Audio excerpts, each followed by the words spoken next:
Third day in a row, I have to make one of these videos where we have to correct some misinformation out there. And Nintendo did some reconfirming of something that helps us get rid of this misinformation. This information should have never really been out there in the first place, but I have seen it perpetuated, not just by content creators, but a lot of people in comment sections. Look, there's been a lot of confusion around Nintendo Switch 2. Nintendo is absolutely at fault for some of it, but look, I'm getting kind of tired of making these videos, so we're not going to waste too much of your time here. I feel like we'll just get right into it after I remind you, we are giving away a Nintendo Switch 2 down in the pinned comment and in the description. But first off, we got to get to some misinformation like this. Yeah, according to VGC, physical copies of Nintendo Switch 2 editions of games are reportedly Nintendo Switch carts with download codes in the box. Yes! Physical media, everybody. Oh, I'll pay all this money for physical. I want a physical disc in my hand. I want the physical cartridge. Well, what you're going to be paying for is more money for the video game and getting less on the actual cartridge. You're going to be buying basically the Switch 1 version of the game, putting it in your Switch 2, and then having to punch in your little download code in order to go ahead and get the actual Switch 2 version when it should just do it automatically on its own. Ah, crap. Wait, that's the wrong misinformation. We actually already dealt with that one. Remember, we did this whole thing. Yeah, we talked to Nintendo, right? Man, this must have been a comment made days ago, like before we were able to correct the information. Because now that the correct information is out there, I feel like this. Oh, that was today. Okay, well, look, that's actually what we're talking about today. We already dealt with that. Actually, we're gonna look at this. I think is a better. I don't like it, by the way. I would like to have it all on the cartridge, but the key card system for a digital game is actually better than just a straight up digital game, in my opinion, because that digital game can be sold. That key card, you need it to unlock the game, so that can be. No, you can't, because it's tied to your account. That's not how that works. You're not going to be able to sell a digital code when that key card is used. That's not how that works. You can't sell that. That's not how that works. Sold, it can be traded, borrowed, whatever the case is. So I do think that's better than what. No, you can trade it because of the virtual card system. That's right, folks. We're going to be talking about game key cards. You saw Player Essence chatting there and another content creator called Oh No, It's Alex, and I've seen this perpetuated by a lot of different people. Look, we're going to be talking about game key cards because there's just a lot of misinformation going on around game key cards. Obviously, one of the big misinformations is that like they're replacing physical games. No, they're not. I don't think we really need to spend too much time debunking that. That's kind of crazy to even say they're replacing physical games. That being said, I'm not like the biggest fan of game key cards. Just full transparency here. I am not a huge fan of the idea of instead of having a game on a physical cartridge, instead, well, you just give us the game digitally with a code, a key code, a license key locked to a physical cartridge. There are benefits to this, and I have talked about those benefits before. I have said you can resell your key card. You can borrow it to friends. Oh no, it's Alex says you can't, as do others. But here's my thing. They're wrong. It's just misinformation to say that.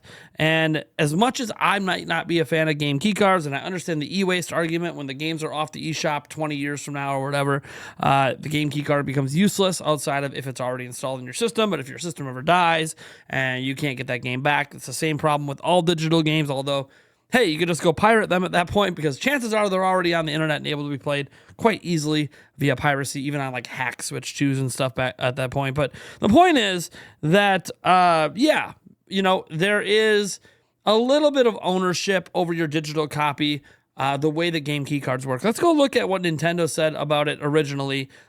Very weird way to announce game key cards. It was through their support website. So already just a really strange way. This is what I mean about like really odd communication from Nintendo. This is like something that's important for consumers to know. And while it should be on your support website, there should also have been a formal announcement about this as well.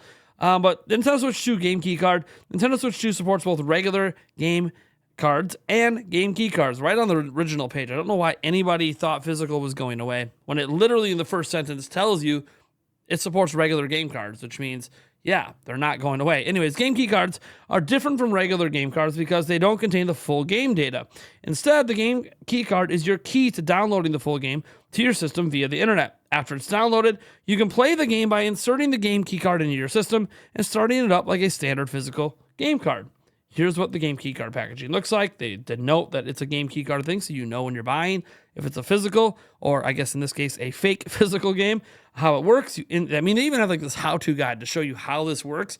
I don't know how people got confused about this. You insert the game keycard into the system, you download the game. The game itself isn't on the game keycard, so you have to download it before you can play. When you insert the game keycard, further instructions will be displayed on the home menu. Please follow the instructions to download the game. Why is there instructions to download a digital game? Because the game is not tied to your account. Again, Nintendo makes this very clear in this section here. When you insert the game keycard, further instructions will be displayed. Please note, to download the game, you must have enough free space on your Switch 2, obviously. All right, step 3, play the game. Once the game is downloaded, you're ready to play. An internet connection is only required when you launch the game for that very first time. So they're verifying this is a legit game key.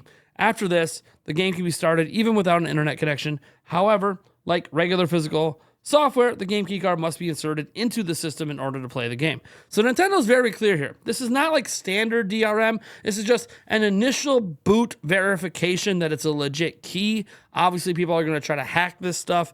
So it's just an initial verification boot. After that, for the lifetime that you have that game on your system and you use that game keycard, you do not need to reconnect to the internet. It is not like standard DRM. But here's the thing. People feel confused. They think that no, you can't resell this. You can't borrow it to your friends. It's obviously tied to your account like a typical digital game, even though you literally can't play it without that physical card inserted because the game is actually tied to the license key on the cartridge, which is what enables it to be resold and borrowed to a friend. Misinformation. We get our reconfirmation with words directly from Nintendo over at GameSpot. So it says Nintendo Switch 2 game keycards won't be tied to your account. Nintendo's new game keycards will work on the Switch 2 console they're inserted to, and any Switch 2 console they're inserted to. So, with the Switch 2 generation, Nintendo will introduce game keycards, which don't contain the game's data and instead trigger a downloadable version for you to play. Since the card will act as an authentication device that has left potential Switch 2 buyers concerned about the resale value of the game, which is funny because, today you could buy, well, you know what, we'll get into that after let's just get through this. Fortunately, it looks like game keycards won't be tied to your Nintendo account, as it has been revealed that regardless of the Switch 2 unit they're inserted into, the user will be able to play the game tied to them. So, this comes from Nintendo. So it says, keycards will start up on the console or system that it is slotted into. So it's not tied to an account or anything. Nintendo's Tetsuya Sasaki explained to GameSpot. So there you go. That's all you need. Look, the rest of this doesn't really matter. This is the key quote. Nintendo just reconfirming that, yes, indeed, the key cards work exactly like they say they work. You insert the key card to play the game. And you can do this on any system. It's not tied to your system. It's not tied to your account. It's tied to the key card. It's not that complicated of a concept to understand. Now, there is a way that you can argue that this is a little bit better than Switch 1. There's two situations on Switch 1 right now that come up that are just kind of annoying and I wish didn't exist, just like I wish game key cards didn't exist, but they do. I'd rather have full physical. Two things, though, that currently happen on Switch 1 that are kind of annoying that game key cards are replacing that isn't really better. Well, it's better than one, I guess.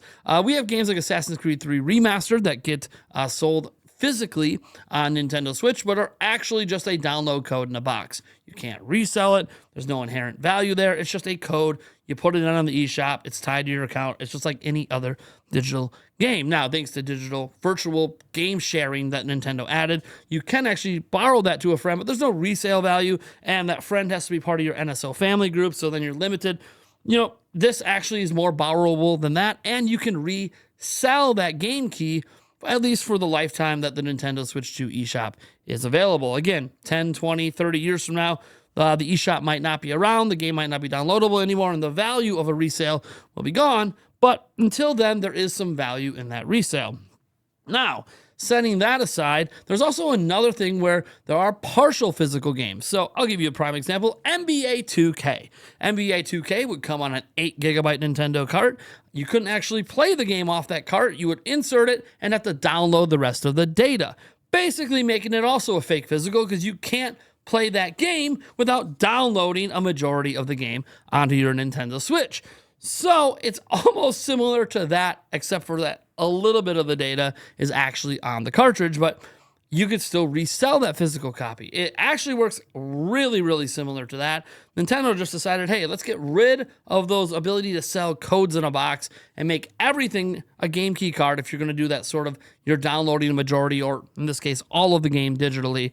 So it is a slightly better format than the digital code in a box. It's roughly the same, a little bit worse than I guess like something like they've allowed in the past where games can be mostly downloaded with a little bit on the cartridge.